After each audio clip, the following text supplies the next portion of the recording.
Most U.S. 8th graders, 2/3 in fact, aren't rated proficient in reading or math. American students are behind the rest of the world. They rank 23rd in science and 32nd in math. A quarter of U.S. high schoolers don't graduate, which means the U.S. ranks 21st in the world of graduation.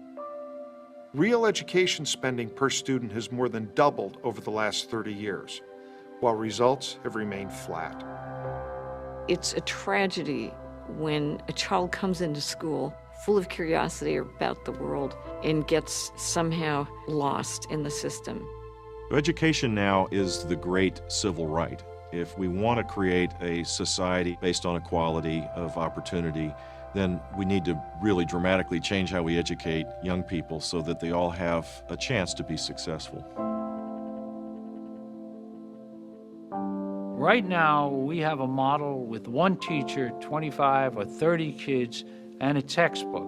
We've been locked in to this model for over 150 years now. If a kid lives in a world where everything around them is about their ability to communicate with one another and teaching and learning doesn't have those same dynamics, of course that system's going to fail. Kids today are, of course, using all sorts of different devices and media to interact, and then when they show up at school, they have to turn them off. We're interested in what happens when they don't turn them off. The thing that makes this country economically so powerful is our commitment to innovation. You know, the Googles and the Apples and the Facebooks and the Twitters, and we can bring that same dynamic, innovative spirit to education. There are moments of real excellence in every classroom and in every school, but sometimes they're moments instead of a sustained signal of powerful learning. And I think what Amplify is about is capturing those moments, figuring out how to spread them to other teachers, to other classrooms, and figuring out how to sustain them. In here, there's maybe a category which is focused on kind of adventure and quest. Our role on the Amplify project is to look at the needs and motivations and behaviors around primarily middle school students, but also parents and teachers. We spend a lot of time finding the balance of motivation whilst not getting in the way of the learning. There's still a lot to learn about it, but the only way to do that is to constantly experiment and to put it in front of kids. So how many of you play some sort of computer game in some of your classes? Today, we're gonna look at a couple of things on a tablet, and I'm gonna get some feedback so that we can bring it back into the designs as we're creating a new curriculum for next year.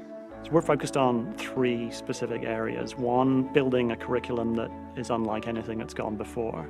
Second is distribution. What are the platforms and devices that are going to be used in schools in the future? And the third is the data and analytics. So a teacher can see the gap between where each of her different students are and where they need to be. And if learning is focused on that gap, that's when it's most effective. It's not that teachers should have to learn more about technology. It's that technology needs to learn more about teachers. The real quality comes with the teacher guiding you through technology. If we create that platform that really has the rigorous data and analytics capabilities, and you combine that with new delivery systems, it's a whole new solution that this sector's never seen.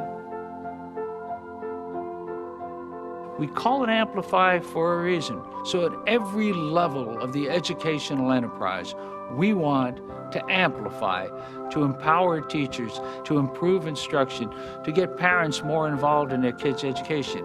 I see a world in which each kid is essentially getting his or her own instruction at her own pace and tailored to that child's needs. We expect it to be a long road. This is not an easy problem to solve. Well, Amplify has the commitment, the vision, and the resources. We cannot do this alone. We feel like education is a constant conversation about how we could do better. So if you're a teacher or an administrator, come and share your knowledge with us. We want people to push back. We want to hear what works, what doesn't work, because we can't get better if we're not hearing the straight truth about it. And I'm hoping our website plays part of the role in making this discussion much more dramatic and let a little controversy in. That's okay too, because that's the way you stimulate and that's the way you grow. That's what innovation is all about, and that's what's been sorely missing in K-12 education.